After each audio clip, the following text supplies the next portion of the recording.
Welcome everyone. I'm Bige Örer, the Director of the Istanbul Biennial. The 17th Istanbul Biennial takes place across the city, opening on the 17th of September this fall. Today, I'm delighted to be talking to the three curators of this edition, Ute Meta Bauer, Amar Kanwar, and David Teh. Ute and David are based in Singapore, and Amar is in India, and I'm based in Istanbul. We will be discussing together the thinking behind this biennial. We have had an extended time to think and plan because of the pandemic, and experiment with different forms and ways of biennial making, as well as communication between us and the participants of this edition. We have tried to embrace long-term projects which are able to create a new language and also transform their context. Today, we will be sharing together the common ideas that bring things together. So let's start. What story does the 17th Istanbul Biennial want to tell? I think there are probably many stories that this Biennale is trying to tell. But if I have to try and put my finger on something, I would probably say that, at least for me, that there is another way to think, and another way to do, and another way to make, and another way to show, and another way to share, that many artists have been doing and making over several years in different parts of the world. And what perhaps we are trying to do is to get an insight into these long processes. So it's not necessarily about coming in and seeing something that is like a finished product, but it's about how different artists and different artist collectives and groups have been thinking and engaging, starting certain experiments and conversations that happen over a long period of time. Perhaps what this Biennale would do is that we would be entering into these long journeys. We would be entering into these journeys at different points in time for these projects and these artists. And I think that's what the story, perhaps, of this Biennale is, of getting these multiple insights into multiple journeys, rather than coming in and seeing something and having a kind of instant moment. As you said, Amar, this biennial intends to engage with local communities through long-term transformative projects in the field of arts and culture from different parts of the world. So maybe we could talk a little bit further about the ideas behind highlighting this way of collaborative, community-based working. Yeah, I think the inspiration for these kinds of projects is not new, actually. I think they can always be found bubbling away in the art world and beyond, but the urgency of artists making socially engaged and progressive interventions in their communities could not be more acute or more obvious than it became during the global COVID-19 pandemic. But we also felt at the same time that the pandemic was really kind of the tip of an iceberg. The concatenation of many crises, social, environmental, political, and intercommunal conflicts of various kinds, an epidemic of authoritarianism, you might say, an epidemic of unsafe journalism, an epidemic of species endangerment. And so we felt very much that it was timely, really, to put these kinds of engagements forward. I think it's important to recognize that, of course, we see artists when they are appearing in international shows or like in museums, etc., which is important to learn about practices from elsewhere, but we see a little bit less about the projects and artists that are deeply embedded in their communities, because it really requires that they have a long-term kind of engagement there, and they see their role at that place and in this community. It doesn't mean there are no different kinds of artistic practices and visibilities, but we think particular in this moment in time where, climate change happens at particular places. And I think also, as David says, political issues are linked to a particular situation. There are moments we cannot shy away from the place where we are. And I think it's also important to take the responsibility for the locale where you are living with others. And I think it's really, to us, it's also important to recognize artists, writers, and others who engage, like, let's say, radio, with their very particular community, and really say, we are there for you, we are working with you and we are an equal partner. It doesn't matter if you're an artist or you're a baker or you're like a teacher, etc. Like artists are also part of a society, as are we as curators.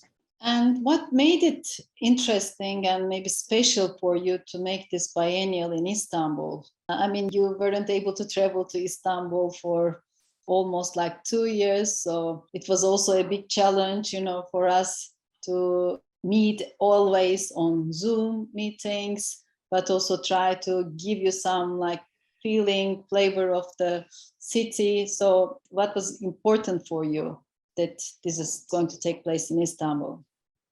I mean, maybe I have a long relationship with the city. I had the privilege to come already very early to a biennial, and it showed me a very different kind of like city or Turkey, although of course Istanbul is not Turkey, but is part of Turkey, than what I was experiencing from the Turkish community in Germany, where we have a huge diaspora, like guest workers, intellectuals.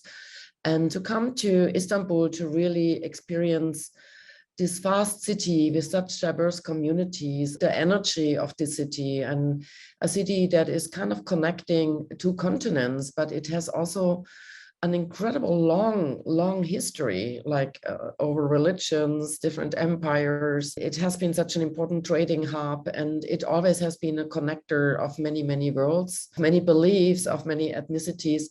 I think it's always great to be part of such a kind of like also vital context. Well, I mean, the only thing I would say perhaps about what has been special, at least for me, about the Biennale so far.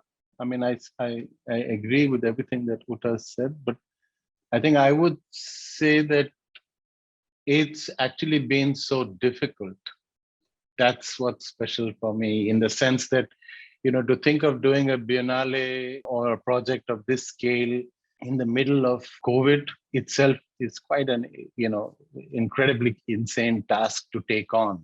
Also sensing, the kind of, I would say, which is global. It's in India, it's in Turkey, it's in many other parts of the world, kind of a sense of anxiety and apprehension, the fear that people have. So for me, in a way, what was special actually was that how do you work in such a complex, difficult situation? And that is special, to find a way to be able to do something meaningful under these circumstances. And the second thing that has been actually quite beautiful and exciting has been that you immediately get in touch with, at least what I feel is like a large knowledge base in Turkey and in Istanbul of very kind of complex, deep, vast kinds. And alongside with that is also quite an incredible amount of competence. So such a difficult situation with such a deep knowledge base and competence, actually all of this makes it really special and exciting. Although I have to say, when we started, we couldn't know there will be a pandemic. I mean, I really had the hope we all could be in Istanbul and also experience the changes. I saw an Istanbul over the decades always in a change and always in a particular situation. And we could not anticipate that there will be a global pandemic. So of course, to have on the one side a city that is very vital, and of course it also a city that saw a lot of changes in recent history, but then not being able to go there, that is of course a big question. And how do you do a biennial at a place that is about place when you cannot travel there? I mean, that is a big challenge. It becomes an imaginary. So how will this biennial take different forms through a multiplicity of access you propose? Well, I hope that the biennial will be experienced like one big public program. Normally in events of this scale, you have some separation between exhibition, which is for the eyes and the ears, say, while other events bring viewers into a different kind of dialogue or exchange with participants, talks, workshops and lectures, screenings, question and answer sessions, and so on. We will have these things, but for us, that's not distinct from the exhibition. I think after these years of isolation, most or all of these 50 plus projects are opportunities for meeting, for dialogue, for reading, for exploration and debate. I hope this will be a massively conversational biennial. And lastly, I would like to ask you, in a post-digital world, what does public culture now look like? I think we all have a Zoom fatigue, I would say, after more than 2.5 years having Zoom as the main form of communication. And I think to really meet people in person, to talk to them, to smell them, to share food with them, and just to realize we do not live actually in a digital world. We use digital media, but we actually live in a real world with real problems and real challenges.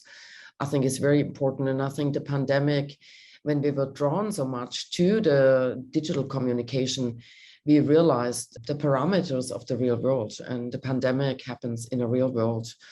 And I think although we couldn't do all of this without the digital space, and it is a great tool to connect, particularly in such a moment of time, it also makes really aware we have one planet that shares one reality. And it's actually very good to be reminded of that and to reconnect to that.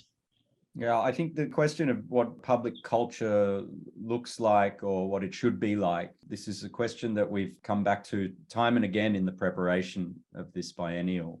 And it couldn't be more timely or pressing, I think. In so many of the places that we work, we feel the very notion of the public is threatened.